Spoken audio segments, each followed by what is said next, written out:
यश बाबू news, खबरें superfast. यश बाबू news.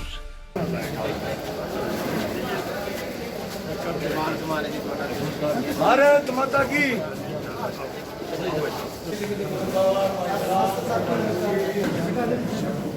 से सांसद घाटियाँ पहुँचे आम जन और कार्यकर्ताओं की समस्या को सरकारी समाधान। वो हैं भाई सब सादे से साधारण से कार्यकर्ता है, लेकिन मुझे बड़ा अच्छा लगता है। मेरे पार्टी के सारे कार्यकर्ता नेता आप देख लो, विधायक हैं, प्रमुख कार्यकर्ता इंद्री के यहाँ पर खड़े हैं, इलम जी खड़े हैं, सारे खड़े हैं। तो मैं चाहता हूँ कि इसी तरह हम सब कार्यकर्ता मिलकर आम समाज के, देखो हम प्रयास तो कर सकते हैं आंसू पहुँचने का, लेकिन एक बड़ी भारी समस्या है जो रोजगार के लिए लोग आ रहे हैं, कोई डीसी रेट पे मैक्सिमम आ रहे हैं। तो मेरी सबसे रिक्वेस्ट है, पिछली बार भी मैंने कहा था कि अपने हाथ के काम करने का थोड़ा हुनर और स्वभाव हम बनाएं। सारे के सारे डीसी रेट एडजस्ट नहीं हो सकते, लेकिन अधिकतर कार्यकर्ता हमारे पास आते हैं, भाई साहब मैं 10 साल से कार्य करता हूँ, मैं 20 साल से कार्य करता हूँ, मेरा डीसी रेट नहीं लगा।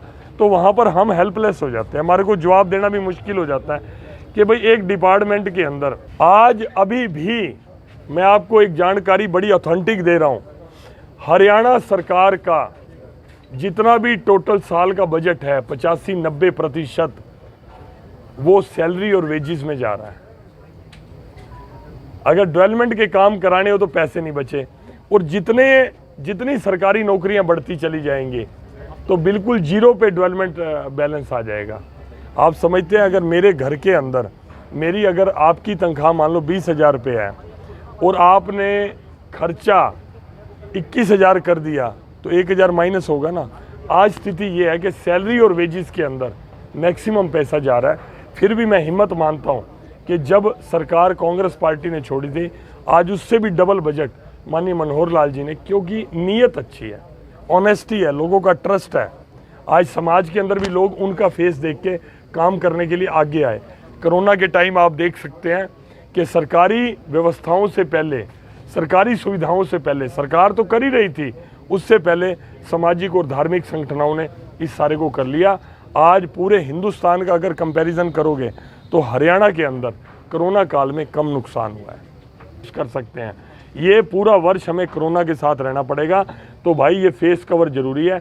जैसे आपने डाला हुआ सिंगल शीट है, आज बहुत समस्याएं, आप तो सारी वीडियो रिकॉर्डिंग कर रहे थे, बहुत अच्छा। और मैं कई बार ये भी देखता हूँ जब समस्या आती है तो उसकी वीडियो रिकॉर्डिंग होती है तो वो कहीं दिखती नहीं। एक आधा पूरे दिन की वर्किंग के अंदर कहीं से, मैं अभी पीछे घरोंडा में था तो मुंह से एक ऐसा शब्द निकल गया, वो ऐसा नहीं था किसी को बोला, मैंने किसी अधिकारी को बोला, वो ऐसे अनजान, जैसे हम बोली होती है ना हमारी बोली में, ऐसे हम एक रूटीन में बात करते करते मुंह से निकल जाती है। तो वो तो चला पूरे देश भर में हाईलाइट हो गया मामला। ये नहीं चला कि सवेरे 6 बजे से लेके, तो भाई समस्याओं को तो कोई देखता नहीं भाई। देख हाँ ताकत है। मैं लेकर कर्मचारी भी आपके खिलाफ नहीं, उनको मैं हाथ जोड़ दिए भाई साहब, उनसे ये भी पूछा मैंने, भाई अगर मैंने किसी कर्मचारी के लिए ये बात बोली है उसका नाम पता मेरे को दे दो, मैं उसके घर जाके माफ़ी मांग लूँगा। अभी तक वो ढूंढ रहे हैं, अभी तक उनको नाम पता मिला नहीं है उस कर्मचारी। वैसे देखिए जो हॉस्पिटल है ना वो कोरोना के लिए बड़े हॉट स्पॉट है। हालांकि लोग हम भी काफ़ी खड़े हैं यहाँ पर, लेकिन हम मैक्सिमम ग्रामीण पृष्ठभूमि के हैं, हमारा इम्यून सिस्टम भी ठीक है, हम अच्छे से अपना फेस कवर भी डाल के खड़े हैं, क्योंकि वहाँ पर अमृत धारा में जो बीमार है उसने आना है। उस बीमार में से अगर एक भी कोरोना पॉजिटिव आ गया तो पूरे हॉस्पिटल को संक्रमित कर देगा। इसलिए हॉस्पिटल्स के मैं जो संचालक हैं उनसे कहना चाहूँगा कि कृपा करके वो थोड़ा सेंसिटिव हो जाए, बिना कोरोना टेस्टिंग के अपने हॉस्पिटल के अंदर ना करें। और कुछ हॉस्पिटल सरकार ये प्रोविज़न कर रही है, जैसे हमने ब्यास हैं अपने सेवा वाले, जो उन्होंने डेरा ब्यास वाले हॉस्पिटल्स के संचालक हैं, वो हमारे कोरोना वॉरियर्स हैं, उन्होंने अपनी जान जोखिम में डाल के भी हम सब की सुरक्षा की है। उनसे मैं आग्रह करूंगा इस तरह की घटना और कोई सामने ना आए जिस तरह की अमृत धारा की आई। नहीं मैं मान के उन्हें हूँ मेरे दिल लाओ, तुसी कई मेरे मुंह में शब्द डाल रहे हो उनकी लापरवाही है, वो देखेंगे लापरवाही है या एक्शन। नोटिस भी जारी कर दिया, चलो कर दिया होगा, मेरी जानकारी में नहीं है, तो ये आगे से ध्यान रखें। मेन मतलब कोरोना, और वो इन्वेस्टिगेशन एजेंसी बताएगी कि ये दोषी है, आपका जो आरोप है वो सही है या ये निर्दोष है। दोनों में से एक बात तो सामने आएगी, जो आएगी उसके आधार पे कार्रवाई होगी। कर दी, उन्होंने अरेस्ट डाल दिया, मेरी बात हुई, मैंने डीएसपी साहब से बात की, उन्होंने मुझे जानकारी दी कि आज उसको गिरफ्तार कर लिया और उसके एक्शन ले लिया उन्होंने।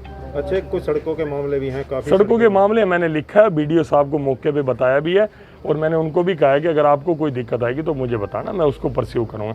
ऐसे हम संकल्पबद्ध हैं काम करने के लिए बहुत ज़्यादा। मैं हर उसमें इंटरव्यू भी दूंगा। आप अगली बार जैसे पिछली बार का आपने पूछ लिया और ट्राला नहीं रुका, तो भाई निरंतर काम करने की प्रक्रिया है।